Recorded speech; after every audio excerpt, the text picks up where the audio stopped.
आज की वीडियो में हम बात करेंगे पीएनबी हाउसिंग फाइनेंस लिमिटेड के बारे में, जिसमें हुई है लाखों क्वांटिटी की बल्क डील। वीडियो को स्टार्ट करने से पहले मैं आपको बता देता हूं कि जो हमारे पहले चैनल का नाम था how to earn money online, उसका नाम बदल के हमने रख दिया है इन्वेस्टिंग की दुनिया। तो चलिए इस बल्क डील के बारे में हम बात करते हैं। पीएनबी हाउसिंग फाइनेंस लिमिटेड में हुई है लाखों क्वांटिटी की बल्क डील। तो आइए कंपनी के थोड़े फंडामेंटल देख लेते हैं और बल्क डील में देखेंगे कि कितनी क्वांटिटी और किसने किस प्राइस पे बाय की है। तो देखिए, सबसे पहले हम देख लेते हैं कि ये कहाँ पे कंपनी का काम क्या है। ये जो कंपनी है ये होम लोन्स प्रोवाइड कराती है और ये प्रॉपर्टी के अगेंस्ट भी लोन देती है और ये नॉन रजिस्टर्ड प्रॉपर्टी पे भी लोन देती है। और अगर हम देखेंगे तो इनकी 94 ब्रांचेस 64 और सिटीज़ और टाउन में है। तो कंपनी के थोड़े अच्छे से देखते हैं हम फंडामेंटल क्या क्या है। अगर कंपनी का मार्केट कैप देखते हैं तो 20,516 करोड़ का इनका मार्केट कैप है। करंट प्राइस 790 चल रहा है, जो कि बुक वैल्यू से काफ़ी ज़्यादा है। इनकी बुक वैल्यू है 575 की। और अगर इसका हाई देखते हैं तो इन्होंने 914 का हाई बनाया है और 559 का लो बना रखा है। और स्टॉक का पी देखेंगे तो काफ़ी ठीक है, पी कम है तो अच्छी बात है। और डिविडेंड देखेंगे तो 0% दिखा रहा है डिविडेंड यील्ड। आरओसी देखेंगे तो 9.2% है और आरओई देखेंगे तो 11.8% है। फेस वैल्यू 10 है, तो इसका मतलब स्टॉक अभी तक स्प्लिट नहीं हुआ है। अगर हम इसका चार्ट देखेंगे तो चार्ट में हमें दिख रहा है कि 8.5 तो ये 2 बार जा चुका है शेयर। और इसका मैं आपको सपोर्ट और रेजिस्टेंस भी दिखाऊंगा अभी कुछ देर बाद। और अगर कंपनी का हम देखते हैं, प्रोस में तो कुछ अच्छा नहीं दे रखा है, कॉन्स में देखते हैं कि ये रिपीटेड हमारा प्रॉफिट जो है वो same to same repeated profit हो रहा है क्वार्टर ऑन क्वार्टर का। और जो उनका डिविडेंड है वो ये डिविडेंड नहीं दे रहे। कंपनी का जो है लो इंटरेस्ट कवरेज रेशियो है। और अगर हम इनकी सेल्स ग्रोथ देखें पिछले 5 साल की तो देखिए -1.28% नेगेटिव दिखा रहे हैं। और अगर हम रिटर्न ऑन इक्विटी देखते हैं तो लास्ट के 3 ईयर में 10.4 है। प्रमोटर अपने 3 साल में इन्होंने 4.5% से अपनी जो होल्ड। तो आइए कंपनी का देख लेते हैं एक बार क्वार्टरली रिजल्ट। यहाँ पर अगर हम क्वार्टरली रिजल्ट देखेंगे तो रिवेन्यू जो है वो इंक्रीज हुआ है, फिर डिक्रीज हुआ है और फिर से इंक्रीज हुआ है।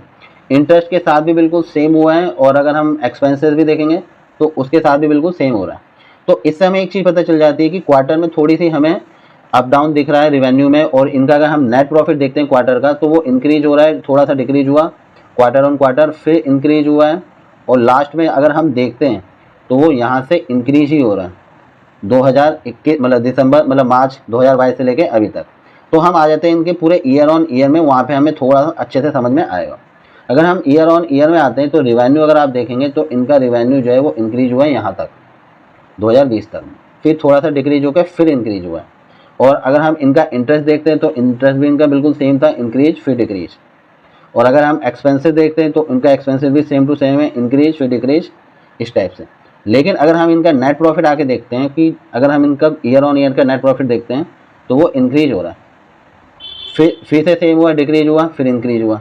तो इस चीज़ से पता चल रहा है कि कंपनी जो है प्रॉफिट भी कर रही है लेकिन प्रॉफिट कंटिन्यू इनका इंक्रीज नहीं हो रहा है।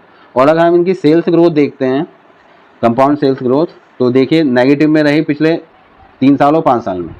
और अगर हम इनकी ग्रोथ देखते हैं किसमें, कंपाउंडेड प्रॉफिट ग्रोथ, तो वो इंक्रीज हुई है पिछले 3 साल में 18% है और 10 साल में 28% है, लेकिन लास्ट के 5 साल में 7% है। CAGR देखते हैं तो 3 साल में इनका 9% ही दिखा रहा है। और अगर हम रिटर्न ऑन इक्विटी देखते हैं तो रिटर्न ऑन इक्विटी भी 3 साल में 10% और 10% के नियर ही चल रही है। और बैलेंस शीट में अगर हम देखते हैं कंपनी के पास जो रिजर्व में कितना पैसा है, कंपनी के रिजर्व में पैसा इंक्रीज हुआ है। और अगर बोरोइंग देखेंगे तो बोरोइंग भी काफ़ी इंक्रीज हुई है और फिर थोड़ी सी बीच में डिक्रीज हो गई है। तो इससे ये पता चल रहा है कि कंपनी में जो, हाँ एक चीज़ और, कंपनी की इन्वेस्टमेंट आप एक बार देख लीजिए, ये इंक्रीज हो रही है। अब देखिए इनका जो प्रॉफिट है ना, वो है तो कंपनी प्रॉफिट में, लेकिन वो कंटिन्यू इंक्रीज नहीं हो रही, थोड़ा डिक्रीज थोड़ा इंक्रीज के चक्कर में जो है कंपनी अच्छा परफॉर्मेंस नहीं दे पा रही है।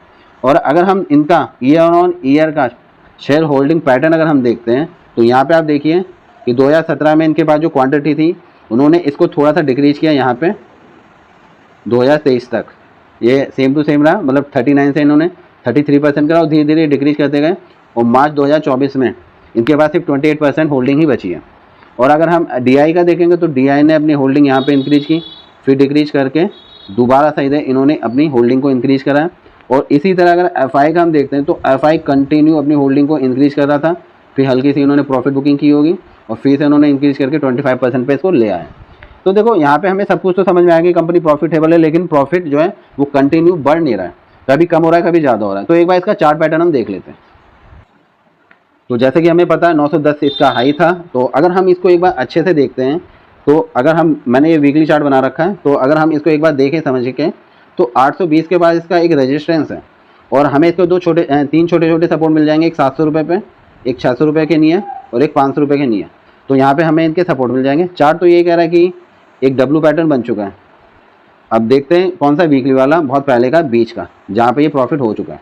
अब हमारी बात हो रही इस तरफ, किस तरफ, इधर की तरफ। तो यहाँ पे देखते हैं कि क्या हो सकता है पॉसिबिलिटी। ये जो रेजिस्टेंस है और सपोर्ट है, यहाँ पे ये मूव करता रहेगा। जितने नीचे बाय करा उसके लिए अच्छी बात है। तो आइए देख लेते हैं कंपनी की बल्क डील। ये बल्क डील हुई है हमारी, दो कंपनियों ने इसको बल्क डील किया, दो ने बाय करा, दो ने सेल करा। बाय किया गया हमारा, अगर हम देखते हैं खाली बाइंग का देखते हैं तो बाइंग हमारी की है BNP फाइनेंशियल मार्केट ने 20 जून को 785 के एवरेज पे 28,62,000 क्वांटिटी। और वहीं पे एक और बाय की है मॉर्गन स्टैनली एशिया सिंगापुर ने, इन्होंने भी 20 जून को ही परचेज बाय किया है इसे 785 के एवरेज पे 22,85,810 क्वांटिटी को। और इसको सेल किसने किया वो भी देख लेते हैं।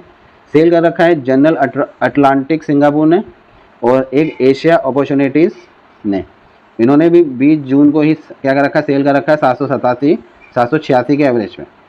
और एक ने सेल कर रखा है 63 लाख क्वांटिटी को तकरीबन, और दूसरे ने भी 63 लाख क्वांटिटी को तकरीबन सेल कर रखा है। तो ये चीज़ थी हमारी इनकी बल्क डील। आपको क्या लगता है? और एक चीज़ मैं आपको और बता देता हूँ कि जब भी किसी कंपनी में बल्क डील होती है तो कई बार प्राइस जो है वो ऊपर की तरफ मूव करता है, जिनमें बहुत सारे जो रिटेल यूजर्स हैं प्रॉफिट ले लेते हैं, और कई बार जो है वो वहीं पे रह जाता है, रेंज बाउंड करता रहता है, और कई बार नीचे की तरफ आ जाता है। आपको क्या लगता है? कमेंट करके मुझे जरूर बताना कि ये जो कंपनी है इसका प्राइस ऊपर की तरफ जाएगा या फिर नहीं। अगर वीडियो पसंद आई होगी तो लाइक कमेंट जरूर कर देना, और वीडियो देखने के लिए बहुत बहुत धन्यवाद।